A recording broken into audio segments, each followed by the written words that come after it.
Great Debaters Contest is powered by Blaze, by Safaricom, the Youth Network. Ladies and gentlemen, when we touch down in Meru, you know it's going to be great. Welcome to the Great Debaters Contest. I'm your host, Austin Nyombo. And I am Mariam Bishar. Today we're trying to find out if conflict in Africa is the greatest undoing to education. We have Chugu boys versus Munithi Secondary School, and we'll let them take the stage now. Proposal number 1, you have 3 minutes. I'm greatly moved by the facts that are moving.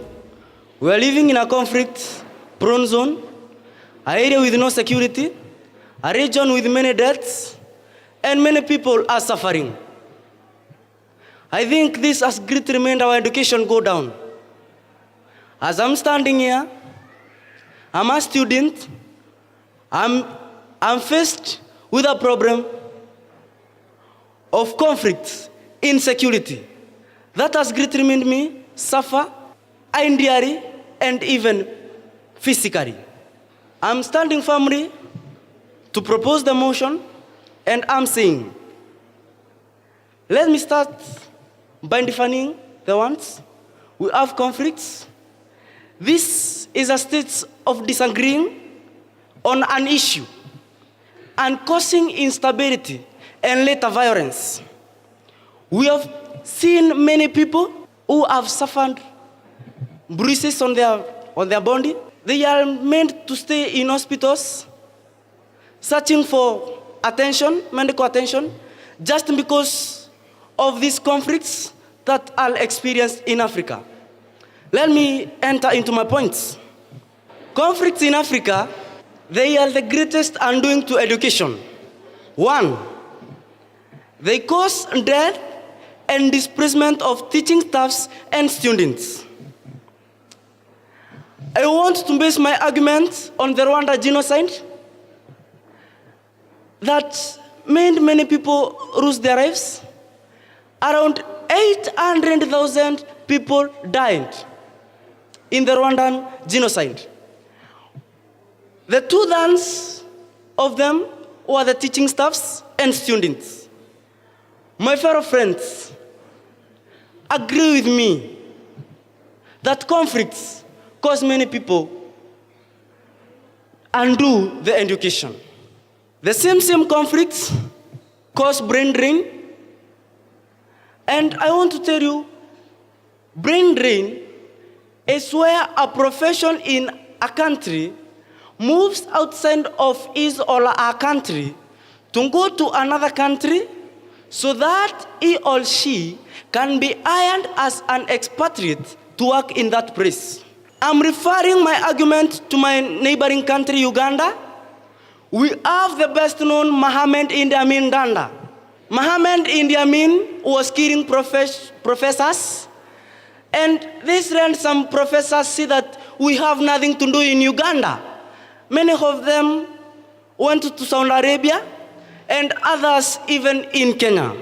And so, as I'm going to rest my case, please, my fellow members of the House, I'm honoring you and greatly requesting you, hand me the chance of saying conflicts are the greatest undoing to education. Thank you. Opposition, you have 3 minutes for your opening statement.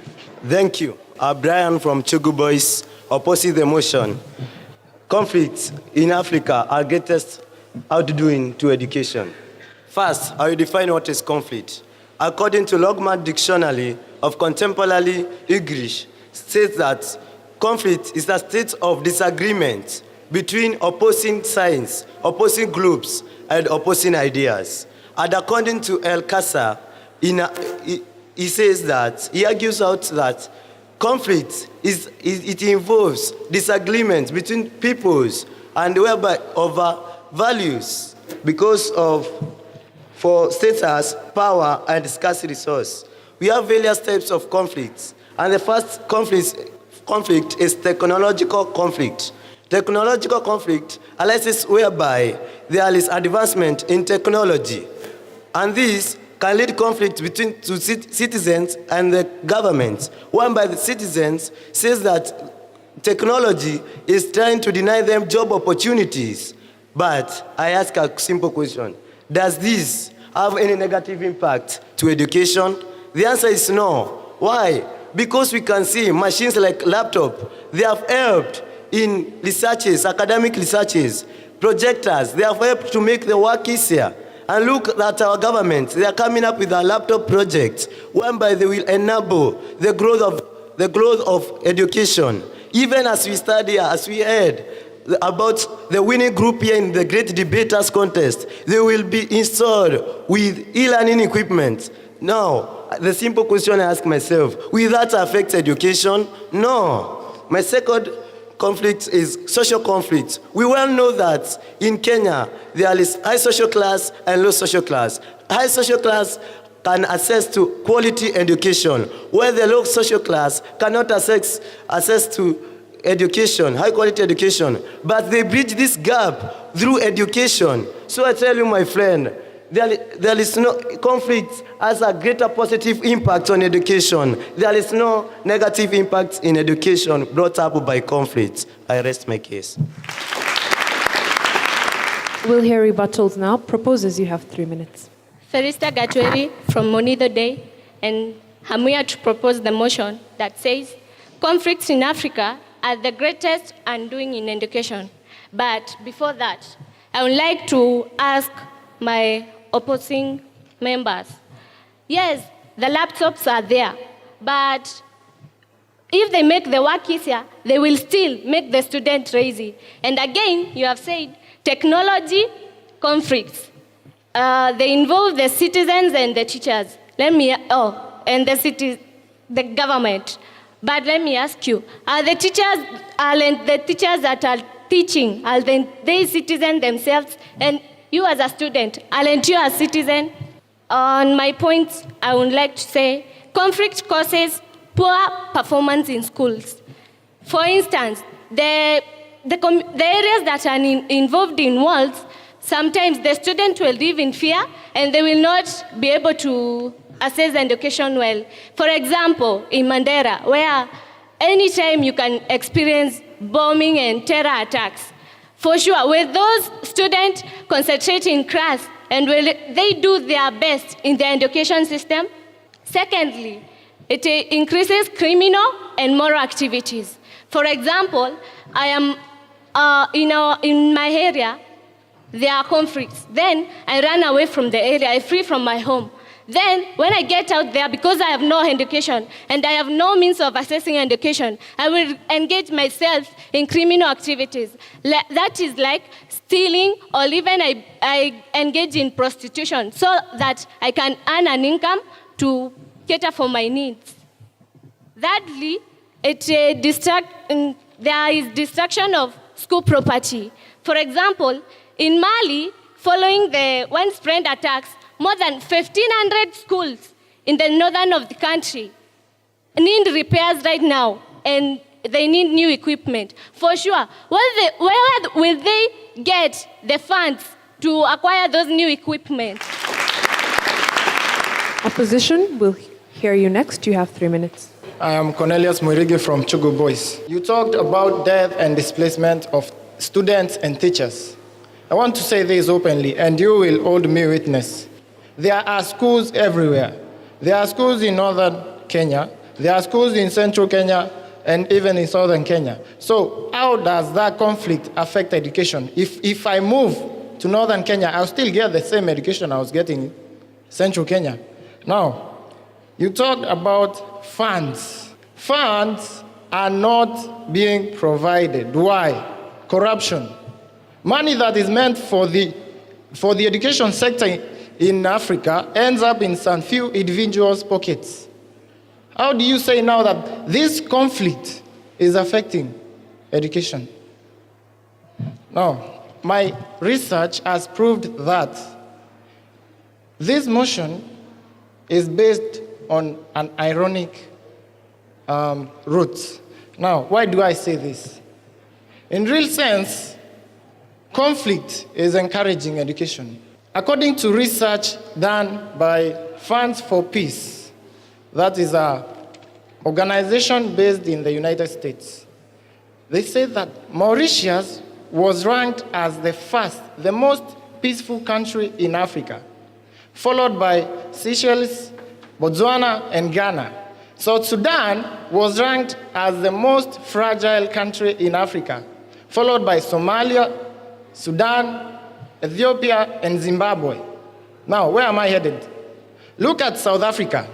They are not the most peaceful, but they have the best education system in Africa. Where has that conflict affected? There was the xenophobia. Where did it affect the education sector? There's a conflict between the blacks and the whites. Where did that affect the education? Now, look at Libya and Zimbabwe. They always have political conflicts. But where has that affected education? If Libya has a literacy rate of 95%, whereas Zimbabwe has a literacy rate of 91%, where has that affected their education? That's very ironical according to me. What we should be looking at is other factors like corruption. You say there are no funds. Yes, there are no funds. Because of corruption. We don't want people to feed on the money meant for the education sector. Actually, that's what they do. Corruption is very rampant in Africa. Let us focus on these factors, not conflict. Thank you.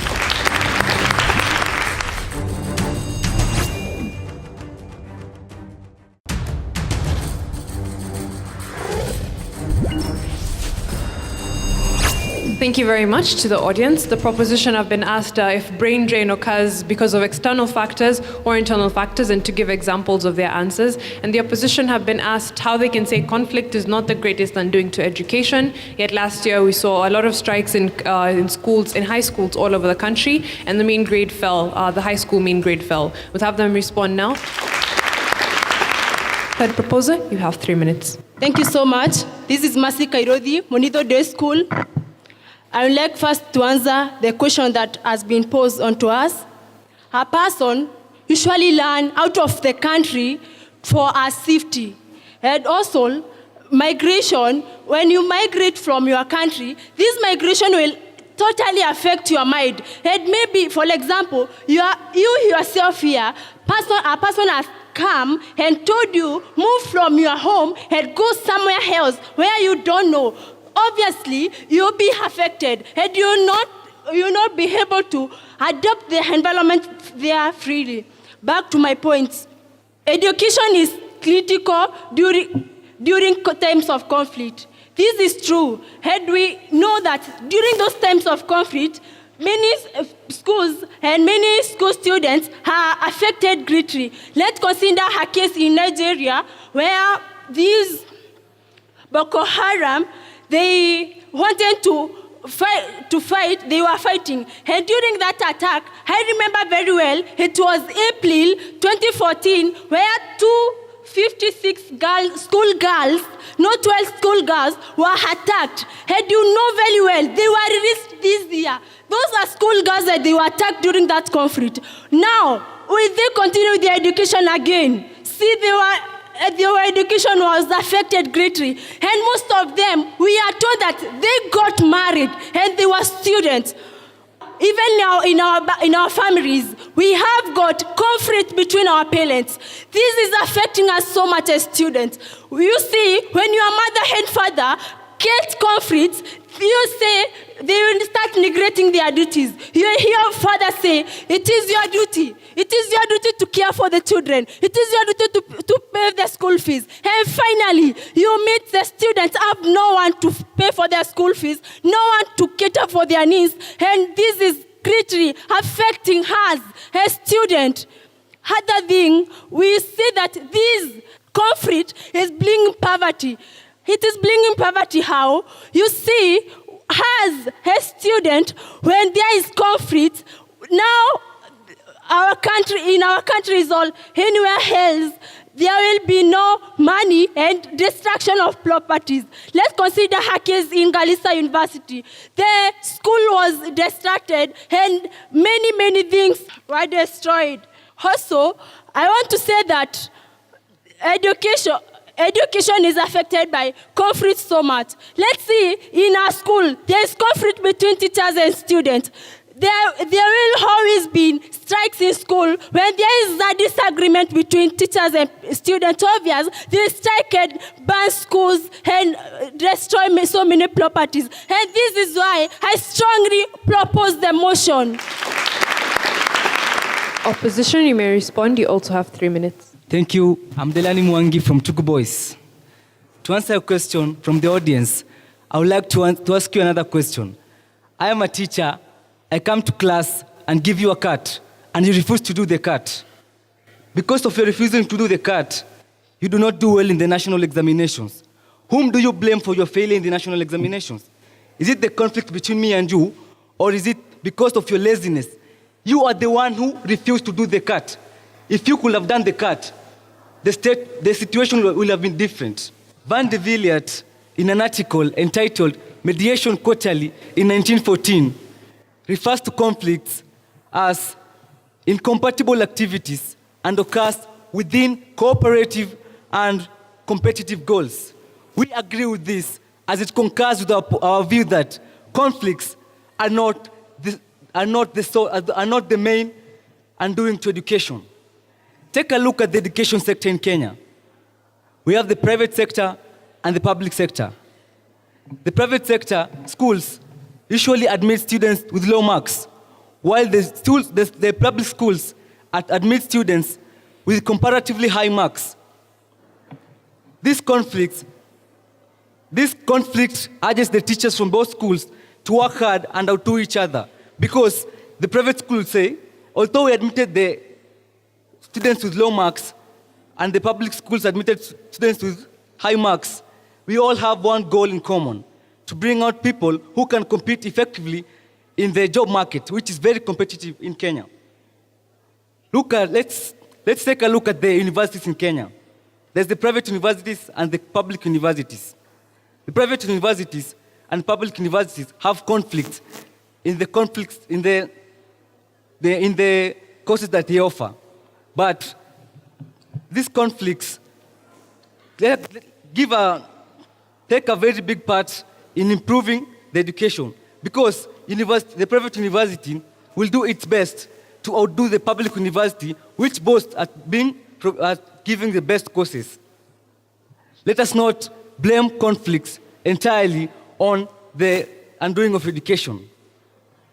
I can say that, look at poverty as a factor which brings about undoing of education.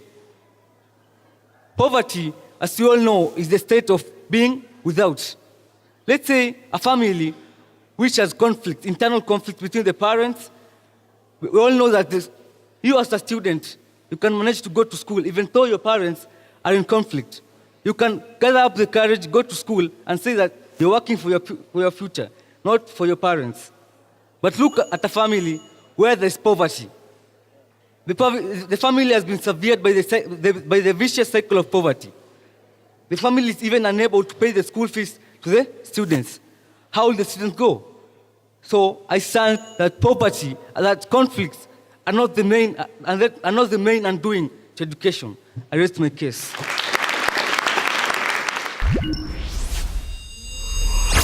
Final statements now. Proposing team, you have 1 minute. Thank you to the congregation. Yes. I would just like to tell my friend here, you've just made the point of my fellow colleague more strong and strong. That's why we agreed that the technology will be invented, there will be technological conflicts, and that will lead the students to have lazy minds. Then you've seen the teacher will bring a cat and the student will refuse to do because they are easy. There is another thing that he's talking about: conflict between a public university and a private sector university. He said a private sector university will try to do its best so that it can outdo the public university. And I'm saying this, that private university will give people, even people who are not qualifying, to be given certain honors. They will give them honors to that qualifications so that they will just show they are doing something. So far, who cares when you get a pass in your degree and go out and be unable to perform your task? It's your own problems. So those universities will give you that and you'll be unable. Thank you. Opposition, you have 1 minute as well. Thank you. I'm Brian from Chugu Boys, and I would like to pose a question. If conflicts are the greatest outdoing in education, why is the literacy level increasing day by day? And I wonder, how comes a person can have a lazy mind? Then, since we have seen that conflicts have a greater impact on education, we should not dwell on conflicts, but look at other factors like corruption. We know corruption is rampant in Africa. And when money raised to support the education sectors, some few individuals end up pocketing this money, hence killing education in our countries. So we should not dwell on conflict as the greatest outdoing in education. Thank you.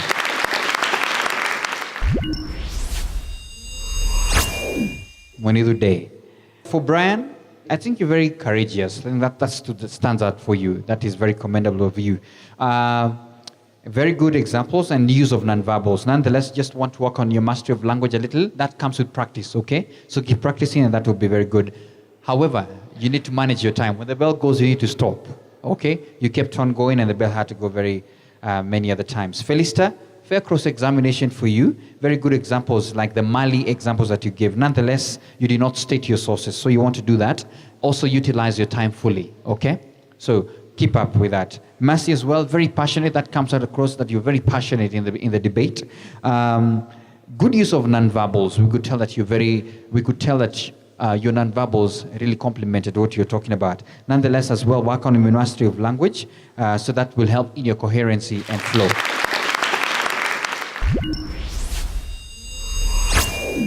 Brian from Chugu, sorry, that was very good of you. Keep it up. Your definition was good. Cornelius, your response to the audience was a smart way of, evading them, but I think next time you can improve on that. The irony, when you brought the irony of the motion, I think you did it. You gave it a fair try on looking at the other issues apart from just the conflict. And finally, Dylan, you did well. You brought us back to what the first speaker had tried to give us, and I think that was good. So may the best team win. Thank you very much. Results now. Begin with Munithi Day. The judges awarded you 64%. Kindly give them a round of applause. Chugu Boys, the judges awarded you 68%, making you the winners of this debate. Very well. Congratulations to the two teams on stage. We'd like to thank you, our studio audience, and our viewers back home. Keep watching and keep the conversation going on social media. #GDC for SDGs. A big shout out to Safaricom Blaze, and I have been your host, Austin Nyumbok. I am Mariam Bishar. Thank you for watching.